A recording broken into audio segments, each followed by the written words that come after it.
Inyanga yodumo uDr Khehlelezi utshela abantu ngamaphupho akhe kulo nyaka.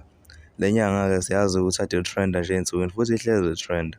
Kuye kwaba khona ividiyo la bengena khona emanzini sibonile-ke sonke-ke ephuma nesamba semali lapho-ke abantu abangayithathanga khona serious-ke leyo vidiyo leyo bakhuluma lokhu nalokhu bembiza scam nani nani. Akagcinanga-ke lapho uDr Khehlelezi-ke usahleli emaphupheni akhe akulo nyaka-ke siyazi ukuthi-ke uke waveza ukuthi ufuna ukuthenga uhlobo lwemoto le-McLaren. Siyazi-ke leyo moto lena ihamba-ke yena-ke umrepha walapha eMzansi kanye nengane ezalwa isiqhumama u-Andile Mpisane. UDr Khehlelezi-ke ube eseveza ukuthi-ke phela-ke akakhohliwe ukuthi ngonyaka odlule wathi uzothenga i-private jet.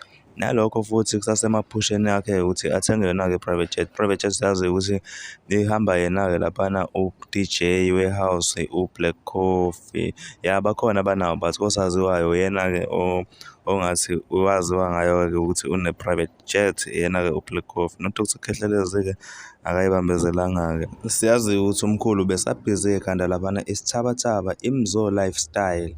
Lena uyayibona nje ukuthi akukhishwanga nje imadlana nje kukhishwa izizumbulu ngempela yena-ke uDr Khehlelezi ekhanda leyona leya ndawo yokuyijabulisa futhi yokucima nokoma. Sengiyayivala-ke le vidiyo lena ngicela u-subscribe uphinde u-like.